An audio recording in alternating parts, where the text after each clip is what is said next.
Olá, muito obrigada pela audiência. A gente começa mais uma edição do programa Utilidade Pública e hoje a gente vai falar sobre filhos. Se você tem filho pequeno, tem mais de um, tem 3, sabe o corre-corre que se transforma ali a rotina e nesses casos as dicas são muito bem-vindas. E esse é o som da Utilidade Pública de hoje, aqui no estúdio com a gente, a Bárbara Sarkis, que tem um blog que traz todas essas dicas, que é o Baby Dicas. Muito obrigada por presença aqui no Utilidade Pública. Eu que agradeço, Dênia.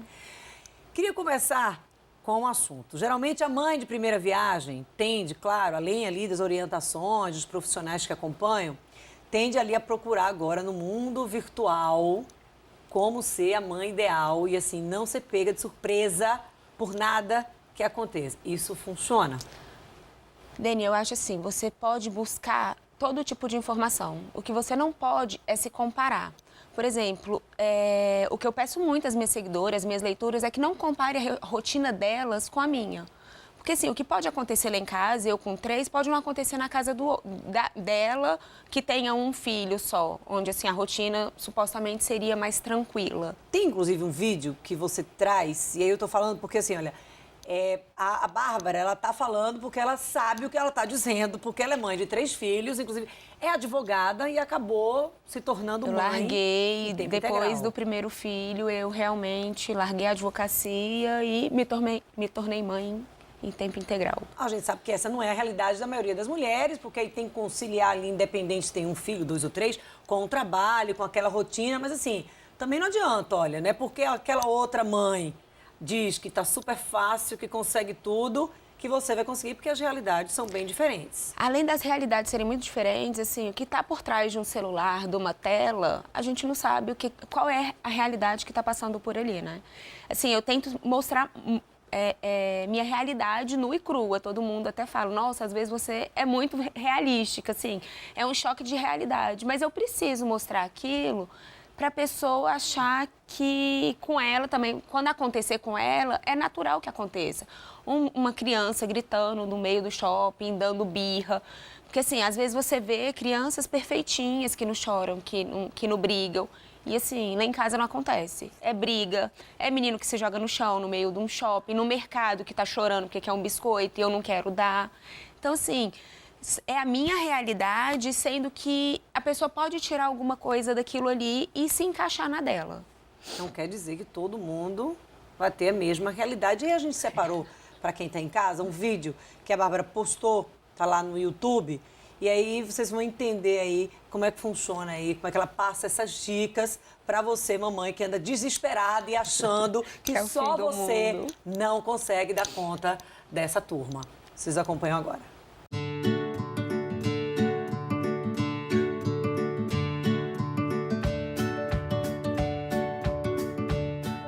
Oi gente, tudo bem? Eu sou a Bárbara, mãe do Eduardo, do Arthur e do Pedro. E tô aqui hoje para conversar com vocês sobre o que eu fiz de diferente com cada um dos meus 3 filhos. Para a chegada do meu primeiro filho, eu me preparei bastante. Fiz curso de gestante, li um monte de livro, vários blogs, mas nada disso adiantou. Assim que eu peguei pela primeira vez no colo, foi como se eu não tivesse tido nunca nenhum contato com esse universo. E realmente não tive, né? Afinal de contas, era meu primeiro filho. Então a insegurança veio com tudo. Além disso, uma coisa que eu cometi de muito errado foi me comparar com outras mães. Afinal de contas, meu filho era único, assim como o seu filho também é único. Portanto, não se compare com nenhuma outra mãe. Já no meu segundo filho, o Arthur, eu aprendi uma grande lição que carrego até hoje, que é escutar o meu coração de mãe. Coração de mãe não tem erro. Se o seu coração diz para você agir assim, não queira agir de modo diverso, porque só vai dar errado. Mesmo sendo meu segundo filho, eu também ainda tinha minhas inseguranças. Mas afinal de contas, além do bebezinho que eu tinha acabado de ganhar, ainda tinha meu filho mais velho, que tinha ciúmes como qualquer outra criança tem ao receber um novo irmão. E daí, com a chegada do meu terceiro filho, o Pedro, eu aprendi uma outra grande lição que é o que eu quero passar para vocês hoje. É o confiar no seu jeito de ser mãe. Não adianta uma pessoa falar para você fazer A se o seu filho não aceita. Não adianta a pessoa falar para você que você tem que ter determinada rotina, sendo que aquela rotina não se aplica a você. Então, o meu grande conselho para você é: confie no seu jeito de ser mãe. Isso não tem como dar errado. Se você confiar no seu jeito de ser mãe e confiar no que o seu coração diz, você pode ter certeza, você será a melhor mãe do mundo. Assim, com essas palavras, eu espero ter tocado o seu coração de mãe, para que você não passe pelo que eu passei, de me comparar com outras mães, da insegurança em si, que vai aparecer com certeza, mas você sabendo disso, você vai saber lidar com a situação. Além disso, não deixe de escutar o seu coração e confiar no seu jeito de ser mãe. Isso é o que mais importa. Espero te ver numa próxima. Um beijo, tchau, tchau!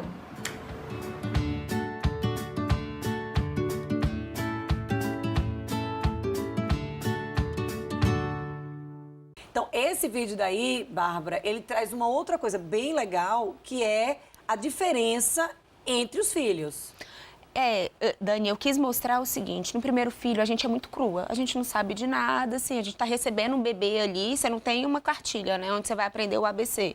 E isso você vai aprender no dia a dia, assim, com o bebê tendo cólica, com o bebê chorando e bebê ficando doente. No segundo, quando a gente já tem o segundo filho, a gente já tem aquela bagagem do primeiro, então as coisas fluem de certa forma mais leve.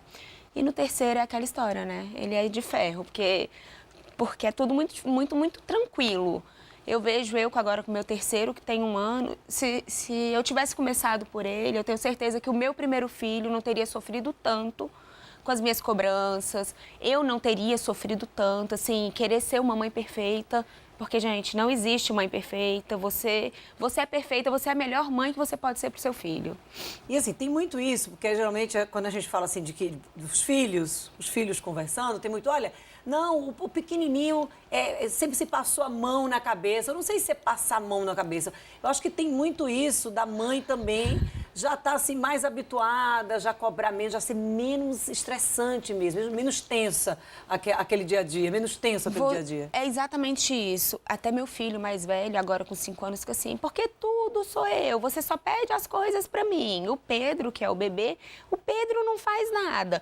Filho, o Pedro é um bebê, como que eu vou cobrar alguma coisa do bebê? Mas ele já anda, ele sabe, ele entende o que você fala.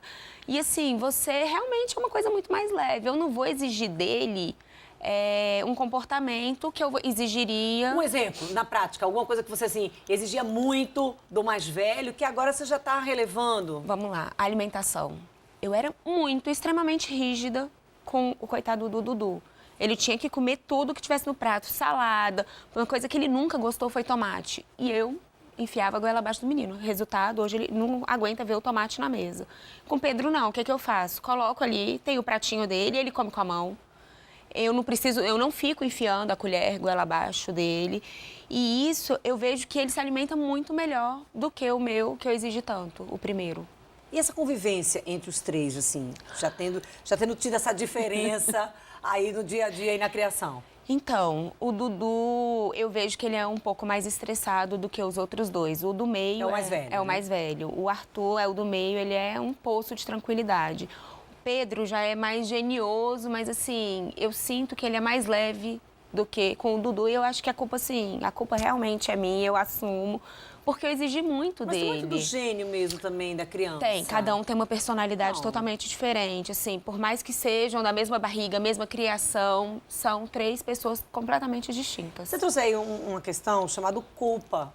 Você acha que vale a pena estar se culpando por conta disso? Porque assim, eu vejo muitas mães, inclusive trazendo um pouco aí o assunto que a gente começou aqui o programa, muito estressadas, porque assim, hoje em dia está todo mundo nessa das redes sociais. Então, quando você olha ali, você acessa as redes sociais, o mundo é muito perfeito das outras pessoas. E isso é uma coisa que eu tento desmitificar, porque assim, não existe perfeição, a gente não é perfeito, né? A gente comete erros e vai cometer sempre, mesmo você sendo mãe de 1 ou de 10, você sempre vai cometer erros.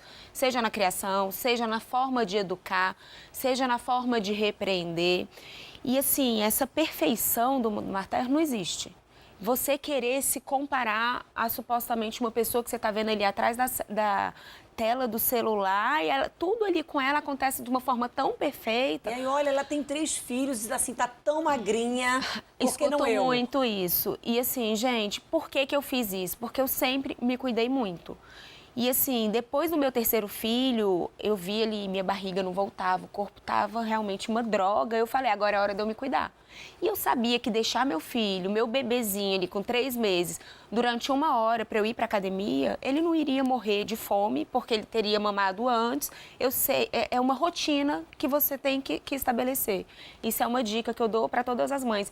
Estabeleça rotina, horário para isso, para aquilo, porque você consegue encaixar nos intervalos um espaço para você.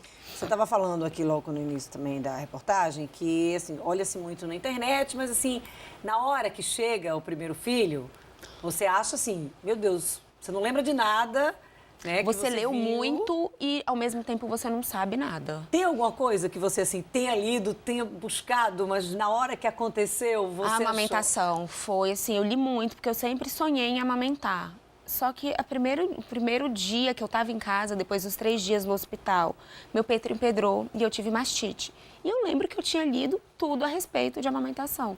Mas ninguém me falava que aquilo doía, que aquilo machucava, que aquilo sangrava. E assim, eu me culpava. Ué, mas eu não lembro de ter lido isso. Mas ninguém falava a respeito daquilo. Fui para o hospital, tive que tomar antibiótico. Então, assim, para mim foi muito estressante, foi muito desgastante, sabe? Doeu muito. E é uma coisa que eu sempre mostro, que amamentar dói, é a melhor coisa do mundo, mas dói. Tem todo um processo por trás até o momento do prazer chegar. E traz muito aquela história, a vida como ela é. A vida como ela é, a realidade mesmo, no cru. Esse blog traz essa realidade. Eu tento mostrar exatamente isso. Por exemplo, uma outra coisa que é muito difícil é a introdução alimentar do bebê.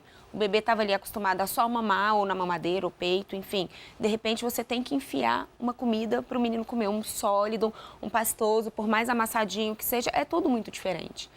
E eu lembro que no Dudu, que é o... Que é o mais velho. É o mais velho, é o que pegou mesmo o treinamento militar. Exatamente. Eu exigia muito dele. E eu chorava muito, porque assim, eu lembro que as primeiras vezes eu passava 2 horas na frente do fogão, fazendo tudo perfeito. Na hora de dar, ele virava a cara, ele se jogava, ele se debatia. Então, assim, a gente se sente horrível por conta daquilo. E acha que não vai dar conta. E quando você menos vê, tipo, eu lembro com ele, foram 20 dias de choro, no 21º ele estava comendo tudo. E os outros mais novos? Não, foi tudo mais tranquilo, porque eu não exigi muito. Eu fui deixando aleatório, dava mas um pouquinho na deixando boca. com o limite, né? Na verdade, com limite, eu não vou deixar o menino com fome, entendeu? Olha, se ele não quer comer à tarde, não vai insistir. Também não é assim, Não, né? não é assim. Eu dava um pouquinho, ele cuspia, colocava de novo, mas de uma forma mais leve, sabe, Dânia? Não cobrando tanto da criança, porque é um bebê, é uma criança e não sabe nada daquilo. E aí, quando não gosta de uma fruta, tenta outra? Você vai conciliando, porque assim, apetite é igual de adulto. Tem coisas que eu não gosto, que eu não posso exigir que ele goste também, entendeu? Mas é lógico, sempre oferecendo. Não é porque, por exemplo, eu não gosto de abobrinha, que eu não vou dar abobrinha pro bebê. Você tem que dar de tudo para ele estabelecer o gosto dele mesmo. E até para ajudar também a identificar exatamente, ali o que gosta e o que não gosta, e o que não gosta. Bárbara, daqui a pouco a gente vai continuar com o nosso bate-papo, que a gente precisa ir ao intervalo, mas Utilidade Pública volta já aí com mais informações aí do blog Baby Dicas.